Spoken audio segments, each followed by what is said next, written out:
Assalamualaikum warahmatullahi wabarakatuh. Iki ngaji santai-santai napa muhasabah. Muhasabah itu kalau Kiai Jawa maknani itu ngoreksi diri sendiri. Jadi menghitung diri sendiri. Ini pas bidang yang saya tekuni tadi karena Habib Ahmad yang minta kemarin sama ibu saya dari Indonesian Power itu. Ibu Lia, saya turutin sekaligus saya sambil belajar terus tentang muhasabah. Dalam konteks Indonesia, muhasabah itu sudah jadi perilaku ya. Karena dulu orang tua saya, guru-guru saya kalau ngandani itu, bayangkan kalau kamu jadi dia.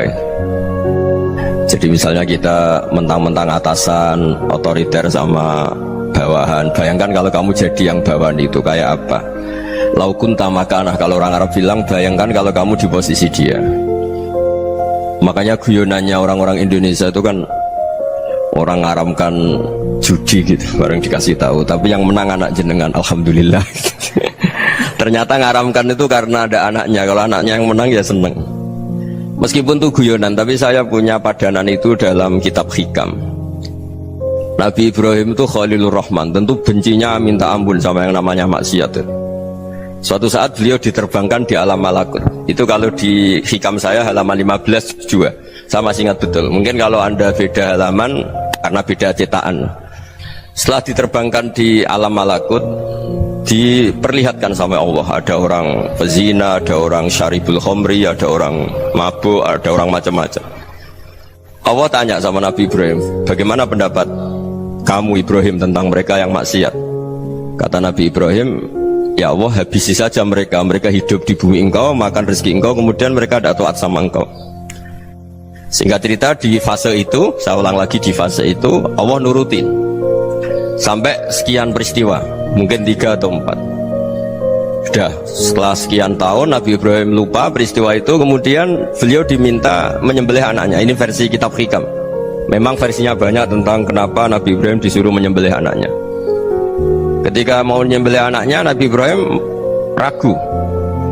Wa samratu fuadi, anak saya ini buah hati saya, kenapa engkau suruh menyembelih? Terus kata Allah, apa kamu tidak ingat ketika kamu saya angkat di alam malakut, kemudian kamu usul bunuh-bunuh, saya tidak mempertimbangkan usul Anda, tapi kenapa sekarang saya merintahkan kamu mikir gitu? Terus ya karena ini anak saya ya Allah. Terus kata Allah, rumang samu wong sumpokon mata ini gak gawean kau sing gawe kowe enak wae usul mata ini. Jadi saya yang bikin, kemudian Anda enak aja usul membunuh.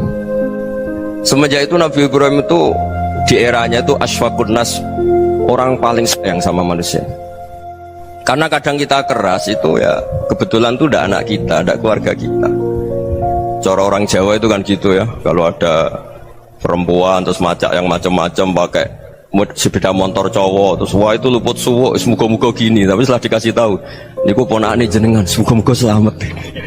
Jadi jangan-jangan kemarin ahli ma'asi itu kebetulan tuh tidak keluarga kita. Kalau keluarga kita yang pernah salah pada kita, semangat kita mintakan maaf. Jangan-jangan kita didikte hukum sosial gitu.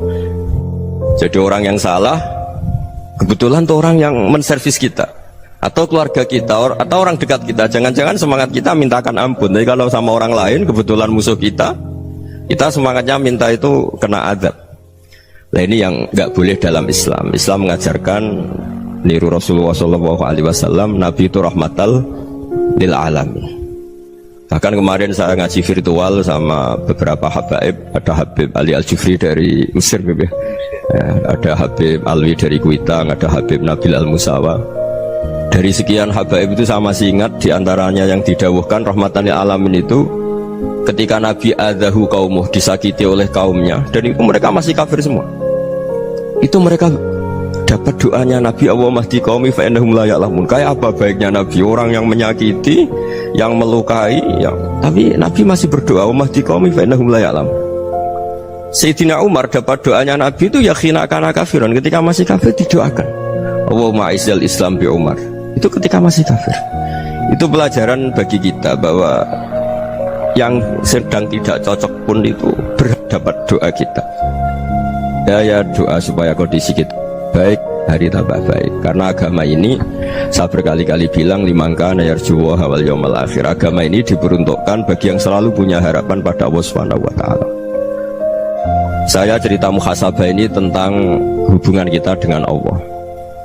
Di Indonesia itu banyak orang fasik, banyak orang nakal. Ya di mana-mana orang nakal itu ya mayoritas, wa aksaruhum fasikun.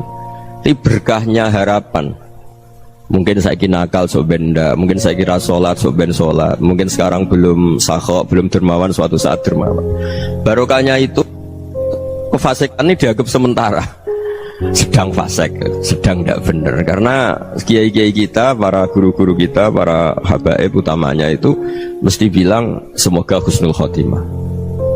Nah barokahnya doa itu semoga husnul khotimah itu menjadikan satu pola sosial. Yang sedang fasik ini masih diharapkan jadi lebih baik, jadi lebih, sehingga kita tidak ngambil sikap ekstrim yang ingin menghabisi atau ingin mengadili, tidak, karena selalu kita punya harapan. Dan agama ini limangka nerjuwo hawal yawmal akhir. Bayangkan dulu kalau yang nakal itu anak kamu, pasti kamu nggak ingin kan langsung dapat azab, dapat apa. Padahal kita semua jadi tokoh ini abul kulli, bapak dari semuanya. Sehingga ketika Rasulullah SAW jalan-jalan kemudian melihat perempuan sedang menyalakan api. Kalau apinya mati ditiup, anaknya dijauhkan. Nanti kalau sudah jauh dari api, anaknya digendong lagi. Terus kata Rasulullah, matur ke semua sahabat, Aro'aitum anna hadih tarihatan waladaha alan nar. Apa kamu berpendapat bahwa perempuan ini akan melemparkan anaknya ke neraka? Tidak ya Rasulullah. Tidak akan seorang ibu melemparkan anaknya ke api.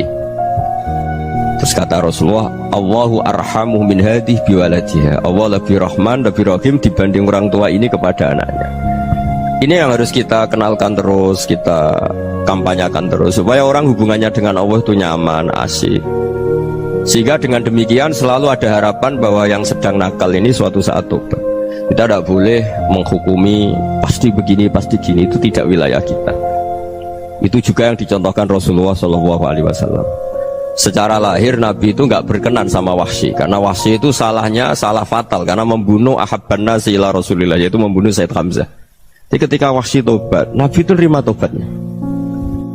Dan ketika beliau dengan basariyahnya nggak siap ketemu Wahsy karena harus ingat Sayyid Hamzah, basariyahnya diturutin. Oke, kamu iman, saya turutin, tapi jangan sering ketemu saya, karena kalau ketemu kamu saya masih ingat sama paman saya Sayyid Hamzah. Kita bisa ngelola seperti itu. Kita tidak cocok sama orang, bagaimanapun mereka umat Rasulullah SAW, kita tetap mencintai mereka. Misalnya kalau beda agama, mereka sama-sama orang Indonesia, kita mencintai mereka atas nama warga Indonesia. Tapi kalau misalnya potongannya ora cocok, beda kultur, bawaannya itu mangkel no coro Jawa, ya bisa diilmoni, jangan ketemu. Wong sudah tidak cocok, ingin ketemu nyari solusi, roh ini tok seneng itu kan ya repot gitu. Ya sudah, kalau nggak pati cocok ya jangan sering ketemu. Dan itu kita bisa memanage seperti itu tuh bisa. Saya berkali-kali cerita tentang Imam Syafi'i. Kalau dikasih tahu ya Imam Abu Abdillah, panggilannya Imam Syafi'i, tetangga anda ini ternyata banyak yang nggak senang anda. Jawabnya beliau senang. Ya bagus kalau nggak senang saya, anda utang saya katanya. Jadi gara-gara saman seneng aku ngatur aku ini kan. Dan mungkin saman rasa seneng kan ya enak. Jadi hidup itu dianggap happy. Kalau seneng ya teman silaturahim, kalau nggak seneng ya nggak bakal utang gitu. Baru kayak rasa seneng itu nggak ganggu gitu.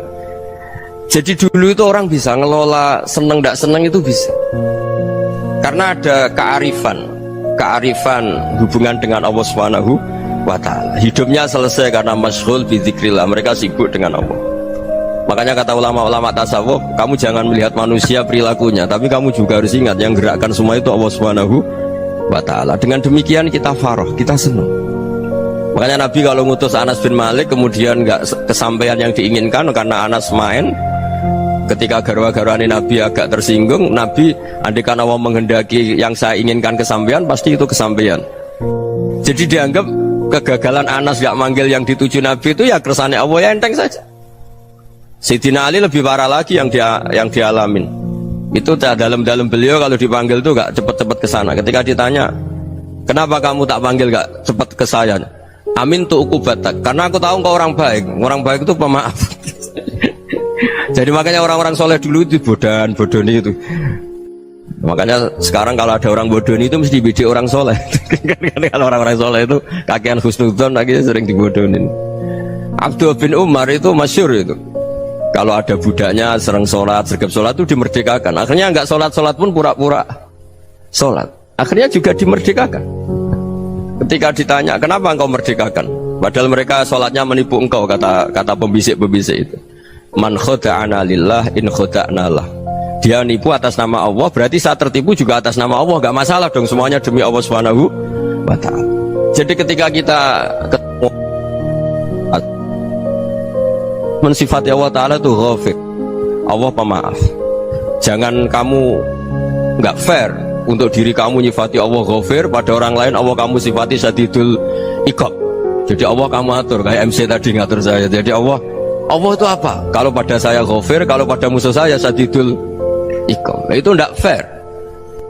Kalau Anda punya harapan kepada Allah karena Allah Rahman Rahim, Allah ghafir, sebenarnya Allah pada musuh kita ya bisa saja Allah ghafir, bisa saja Allah Rahman Rahim. Sehingga kita melihat orang lain yang kita tidak cocok itu ya enteng saja. Itu min ummati Rasulillah sing tanaluhu syafa'atuh, tanaluhu sa'atu rahmati, tanaluhu fair. Jangan dengan kita kayak mesti dapat rahmat, jangan orang lain kayak Allah pasti syadidul iqab, itu tidak boleh. Sehingga ketika ada orang Badui, singkat cerita orang Badui ini kencing di masjid, semua sahabat membentak dia, yang nggak bentak hanya Nabi dok. Saking mangkelnya orang ini karena semua sahabat bentak kecuali Nabi. Setelah dibenarin Nabi, terus Nabi nyuruh sobu ali dhanuban min ma'in. Setelah disucikan masjid itu, dia berdoa keras sekali. Allahumma arhamni wa Muhammadan wa la tarham ma'ana ahadan. Ya Allah, yang berhak dapat rahmatmu hanya saya dan Nabi Muhammad, yang lainnya jangan gitu. Karena yang lainnya tuh jengkelin, gitu aja saya salah dimarah-marahin gitu. Jadi kalau kamu doa terbatas ya kayak orang Bedui ini, kayak orang Arabi. Apa kata Nabi? Laqad tahajjarta wasi'an. Allah yang rahmatnya luas menjadi kamu sempitkan karena kamu mau atur Allah hanya rahman pada Indonesian Power, pada NU, pada kita, yang orang lain nggak perlu dapat. Itu kan kasihan Islam, karena Islam terus nggak dimiliki semua orang. Allah nggak dimiliki semua orang, Rasulullah nggak dimiliki semua orang, karena di NU, di ormas tertentu, di nggak boleh seperti itu. Nggak boleh takhasyar tawasian, kata Nabi, nggak boleh mempersempit zat yang rahmatnya itu luas. Ini semoga etika ini kita pakai di Indonesia. Yang sedang fase kita harapkan lebih baik, yang sedang nggak dapat hidayah kita doakan dapat apa? Hidayah. Masyhur kan, makanya tadi saya mohon sama Habib Ali supaya Habib Ahmad supaya tetap mahalul qiyam tabaruk sama Habib Ali. Di antara doa-doa di Simtud Duror masyhur itu antuqa bilal mudhniba minnah bil ghufran wal musi'ah bil ihsan. Jadi harapannya para habaib, para orang-orang baik dulu ya, semoga yang dosa itu dimaafkan, yang sedang salah dibuka, bikin lebih baik. Nabi itu tugasnya juga gitu, wastaghfir li dzambika walil mu'minina wal mu'minat. Nabi itu tugasnya juga memintakan ampun yang sedang salah. Nah ini cobalah jadi etika kita, muhasabah kita. Jadi muhasabah itu cara berpikir kita set, kita pikir ulang. Ternyata semangatnya seorang Nabi itu wastaghfir li dzambika walil mu'minun. Semangatnya itu memintakan ampun. Orang ahli tafsir tahu semua kalau Nabi itu tidak mungkin dosa. Jadi itu khitabun Nabi wa urida bihi ummatu, itu khitab Nabi, tapi yang dimaksud itu umatnya, karena Nabi tidak akan mengalami dzambun, nggak akan mengalami dosa. Sekarang enggak, kadang-kadang kita ini kalau orang lain salah itu semangat. Kalau di perusahaan ada teman salah, apalagi pimpinan salah itu seneng, barokahnya salah bisa ganti kan gitu. Ya jadi kalau mungkin di dunia tokoh juga gitu, barokahnya ada tokoh salah, kita yang jadi populer sendiri, tidak boleh seperti itu. Kita harus salimus sodri di jami'il muslimin. Jadi ini harus dilatih. Saya tadi matur sama Habib Ahmad, latihan kita jadi hidup. Nabi itu kalau resep jadi wali itu kata Nabi gampang.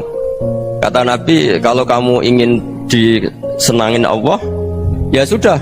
Kalau kamu asbahta wa amseta gini-gini, perasaan kamu, kata Nabi, jangan punya perasaan ghil sama orang muslimin. Itu sudah wadzalika min sunnati. Makanya Nabi ngendikan la yablughni ahadun an ahadin syai'an. Ada yang baca la yuballighni ahadun an ahadin syai'an. Seseorang jangan melaporkan ke saya tentang salahnya yang lain. Fa inni akhruju ilaikum wa ana salimus sadri. Karena saya ingin ketemu sampean semua dalam keadaan salimus sadri, tidak punya perasaan apa-apa. Karena kalau nurutin membisik, nurutin informasi itu ya repot, karena orang pasti sepihak. Ada kiai yang top, datang ke kampung-kampung ning desa-desa. Kata yang seneng itu punya akhlak. Wah itu bagus orang besar datang ke kampung-kampung. Kata yang nggak seneng, wah itu jobnya kayak kecil kok diambil, itu kan ya kasihan itu kan sudut pandang. Makanya saya sering bilang, akal kita ini cukup untuk mentasdik Rasulullah SAW. Meskipun perasaan kita kadang orang Jawa itu beda. Saya berkali-kali bilang sama peneliti dari Jogja, kenapa sih Gus para nabi itu kok poligami istrinya banyak? Nabi Dawud katanya itu berapa? Nabi Sulaiman malah jumlahnya agak terbatas ini. Nabi Muhammad itu paling sedikit. Saya tanya gini, perempuan itu orang lemah, jadi kalau nolong orang satu gimana baik, kalau nolong orang dua ya lebih baik, ya sudah kira-kira seperti itu. Paling tidak akal kita masih tahu kalau orang baik itu kan mesti baik, nolong orang satu baik, nolong orang dua ya lebih baik, nolong orang tiga lebih baik. Tapi kalau kamu orang nggak baik, satu saja kamu terlantarin, kamu miskinkan, kamu ya tinggal diukur kan. Kalau orang baik nambah baik, tapi kalau orang buruk tambah buruk. Nah itu akal kita bisa menganalisis kenapa sih nikah itu ada yang poligami, ada yang enggak. Sudah ukur saja diri kamu. Misalnya kayak saya elek keriting, rabi terus, memperbanyak wong elek, orang perilaku netok, raine dadi elek kabeh gitu. Tapi nak kowe ku ganteng, alim, ganteng, sugih, anake ganteng-ganteng, berhubung kowe saleh ahli swarga kabeh, mertua yo bangga karena karir kamu meyakinkan. Ini mertua kamu aja gak bangga mau nambah. Ipar gak bangga, mertua gak bangga, desa kamu yang kamu wayai juga gak beda dengan Nabi ketika nikah Juwairiyah itu nggak ada pernikahan sebarokah Nabi dengan Juwairiyah itu Azharu Rasulillah. Di situ habis perang banyak tawanan, gara-gara jadi besanya Nabi langsung dibebaskan semua karena Azharu Rasulillah. Sekarang besanya Kanjeng Nabi. Dulu Abu Sufyan memanggilnya bukan main sama Nabi, gara-gara putrinya dinikah terus langsung jadi. Kalau kamu kan enggak, nikah satu, nikah lagi, satu kampung musuh kamu karena istri pertama ya cemburu, yang kedua agak bangga. Wah itu selesai itu di dunia wal akhirah. Maksud saya nganalisis Islam itu harus pakai akal, dan akal yang dipakai ini saya bawa ke kitab Ihya adalah pikiran-pikiran para ulama. Makanya ketika Imam Ghazali ketika ditanya fakaifa bi muslimin fasikin asawaha fi jami'i amri, kalau kalian ketemu orang fasik, orang Islam tapi fasik, perilakunya nggak ada yang benar, kata Imam Ghazali jawabnya lucu, aneh. Ma min muslimin illa wa islamuhu ta'ah. Tidak ada orang Islam kecuali dia mau Islam, membenarkan Allah dan Rasul itu sudah taatnya dia.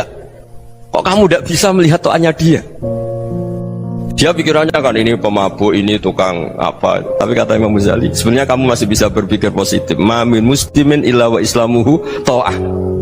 Tidak ada seseorang Islam ketika dia milih Islam itu pasti ada taatnya, yaitu tasdik pada Allah dan tasdik kepada Rasulullah SAW. Jadi dengan pola seperti itu, maka di antara guru-guru kita yang modern ya di era Mbah Maimun, di sini ada Habib Ahmad, Habib Salim, syair yang sering dibaca beliau adalah ada orang munajat sama Allah. Ini cerita munajat. Itu orang itu ngendikan gini, ana muznibun, ana mukhtiun, ana asi, huwa rahimun, huwa ghafirun, huwa afi. Ya Allah, saya mukhti, saya orang yang salah. Ana muznib, saya orang yang dosa. Ana asin, saya sering maksiat. Tapi engkau ya Allah, engkau ghafir, pemaaf. Engkau rahim, maha pengasih. Engkau afin, yang mudah memaafkan. Kata orang ini ya agak kurang ajar, tapi saking senengnya sama Allah. Qobal tuhunna salasatan bisalasat. Ya gini saja ya Allah, sifat engkau diadu dengan sifat saya. Engkau Tuhan, Gusti, nggak boleh kalah katanya. Terus wasatah liban ausofu ausofi, dan engkau pasti pemenangnya gitu. Jadi ada orang rayu Allah dengan cara seperti itu ya ada ya. Saya ini manusia, salah saya banyak. Engkau ampunannya banyak. Engkau Tuhan, Gusti, nggak boleh ampunan Anda, ampunan engkau kalah dengan salah saya. Nggak boleh Tuhan kok kalah. Jadi untuk supaya orang punya harapan gitu. Banyak juga wali-wali yang jadab ketika datang ke makam Rasulullah SAW. Itu kalau dongo ya agak kacau sebenarnya, cara syariat agak kacau. Ya Allah, engkau punya dua pilihan. Jika engkau menjadikan saya soleh, surah habibu, yang senang kekasihmu, yaitu Rasulullah SAW. Tapi jika engkau menjadikan saya fasik, surah adu, yang senang itu setan. Monggo jenengan mau menyenangkan kekasih jenengan, mau menyenangkan musuh jenengan, monggo jenengan bebas kok memilih. Mestinya Allah ya senang menyenangkan kekasihnya. Jadi ya, intinya Allah dipaksa untuk menjadikan dia orang soleh gitu. Jadi kayak kemarin itu Pak Gus siapa yang kesini itu, kuliah ke sini itu sama Habib Ahmad. Saya pertama nggak mau, lama-lama Habib Ahmad. Ini gimana Gus? Orang taunya saya dekat jenengan, kalau nggak kasil saya waduh. Ini kayak doanya wali yang tadi. Nggak punya pilihan, nggak ada pilihan. Jadi saya mohon muhasabah itu dimulai cara berpikir. Makanya di sini sebetulnya tag ini supaya dapat barokahnya Ihya. Ini kitab yang disenangi para habaib, para ulama. Sebetulnya tag di muhasabah itu redaksinya gini ya, yang lengkap. Hasibu anfusakum qabla an tuhasabu wazinuha qabla an tuzanu wa tahayya'u lil ardil akbar. Jadi ada kata wazinu, jadi ukur. Perilaku Anda ini diukur, ditakar. Misalnya kita sebagai suami kan ya punya hal-hal yang kita tidak ideal. Corong Jawa mesti pesek, cara rezeki ya pas-pasan ya. Dan kita juga kalau makanya agak boleh tanya istri begini, apa saat cinta pertama Anda? Pasti Anda kecewa. Orang jadi istri hanya korban terakhir itu. Sudah. Karena orang kalau ngelamar kemana-mana gak jadi, yang jadi istri itu pasti korban terakhir itu. Jarang istri pilihan pertama, jarang. Ayo semua yang nikah. Rata-rata itu pilihan Anda pertama Pak, dari sekian ditolak di mana-mana terus. Ya perempuan terakhir. Kamu juga korban terakhir gitu. Itu wali-wali dulu kalau ngandani kita itu sederhana. Antal ini masyhur diceritakan Habib Zain bin Semit dalam kitab Al-Manhajus Sawi. Antalam tajid min nafsika kullama turid.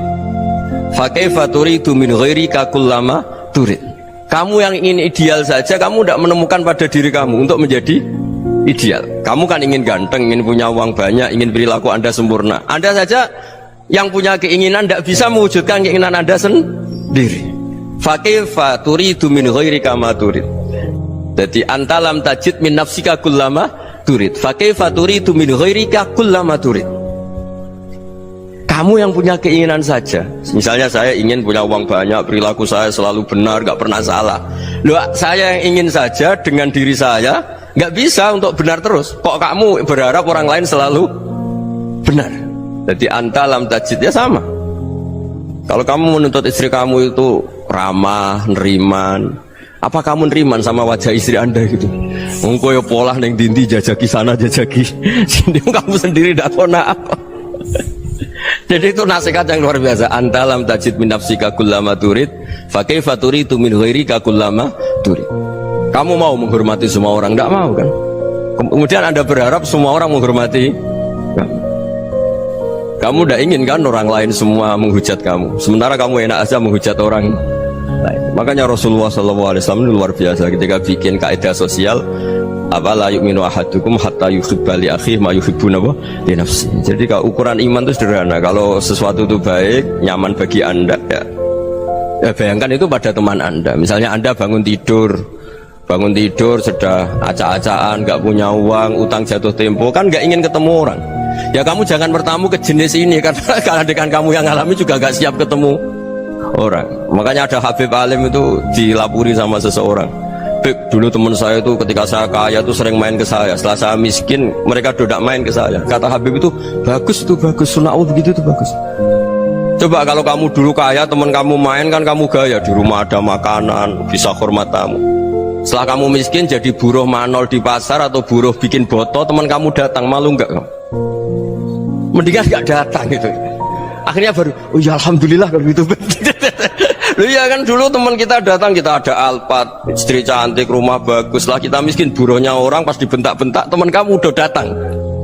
Milih datang apa enggak kalau setelah kamu jatuh? Enggak kan? Jadi barokahnya ilmu itu terus. Ya, tapi kadang-kadang orang loh, wah setelah saya miskin teman-teman enggak kasih ke sini. Ya kalau kamu sudah jatuh, teman-teman kamu ke situ jadi tontonan. Ya mulai sekarang cara berpikir itu dirubah.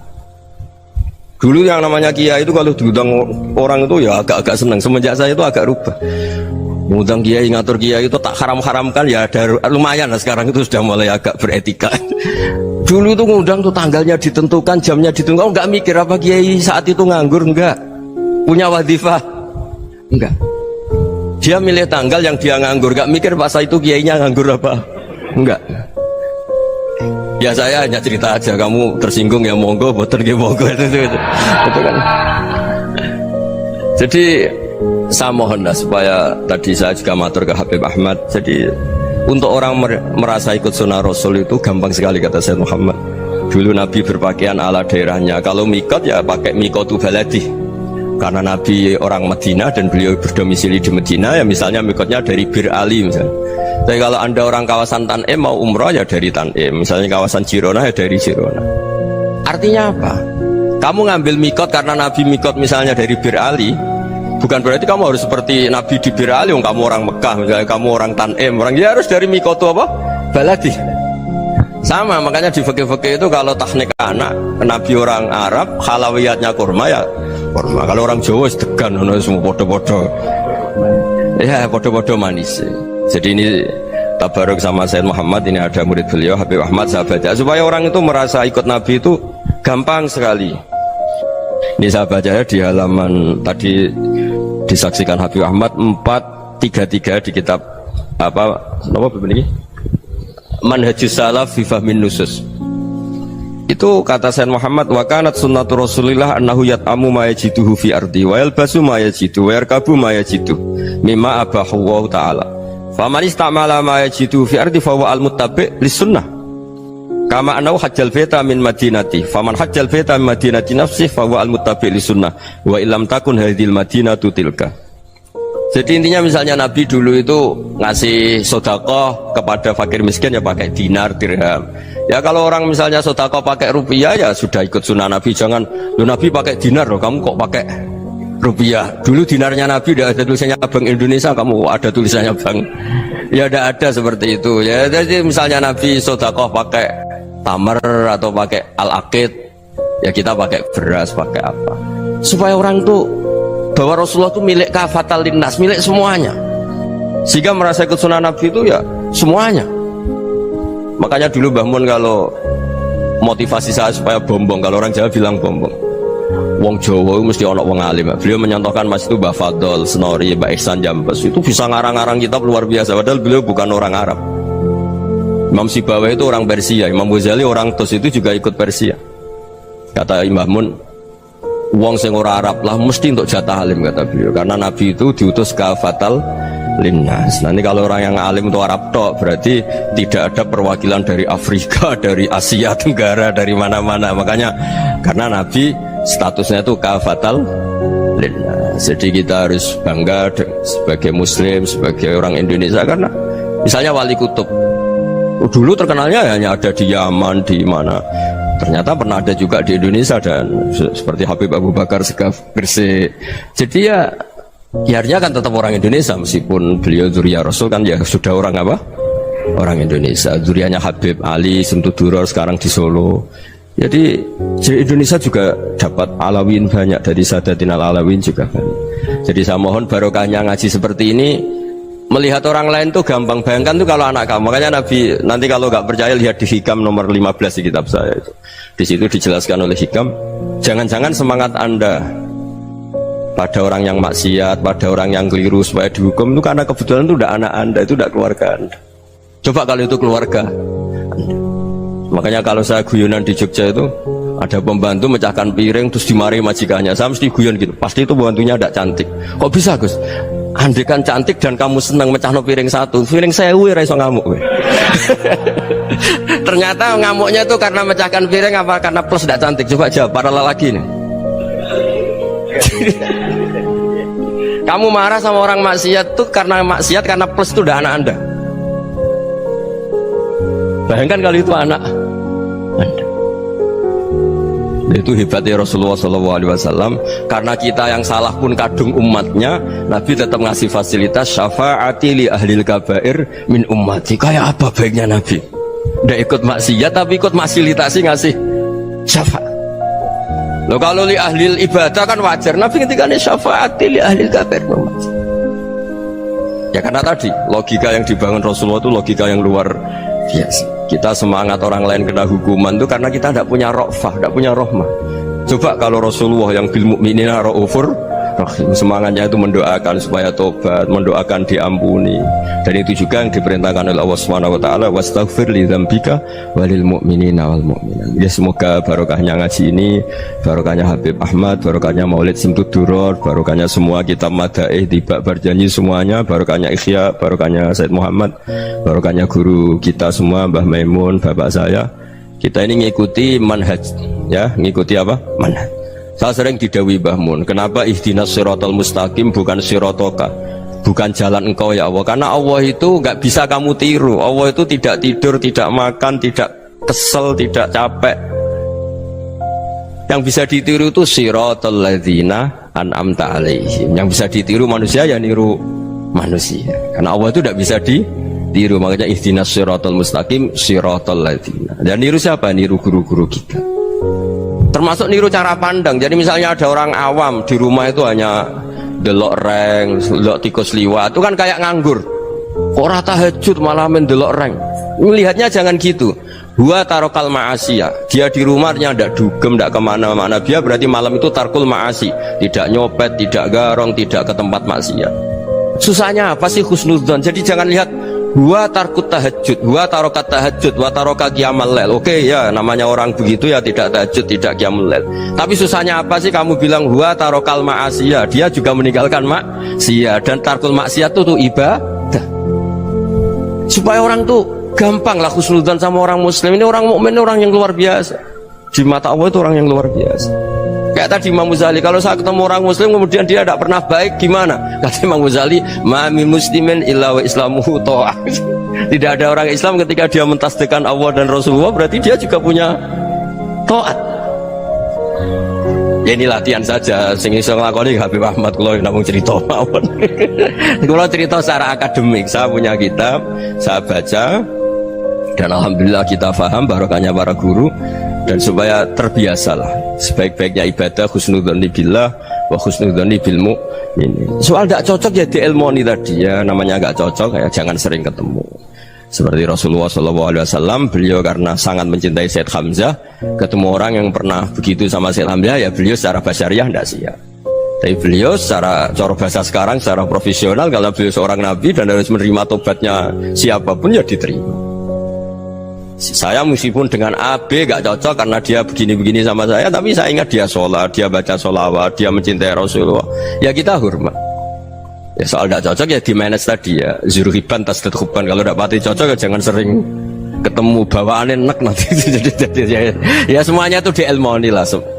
Makanya ngendikane Ma'ruf Al-Qurhi, ada yang baca Al-Kharki, mangqala fil yaumi salasa marrat wa marham ummata Muhammad kutiba minal abdal. Karena semangat mencintai siapapun satu hari sering baca marham ummata Muhammad wa ma asli ummata Muhammad wa ma tajawaz an ummati Muhammad, itu mesti kutiba minal abdal. Dia pasti termasuk wali abdal. Maksudnya semangat mencintai ya dilatih lah.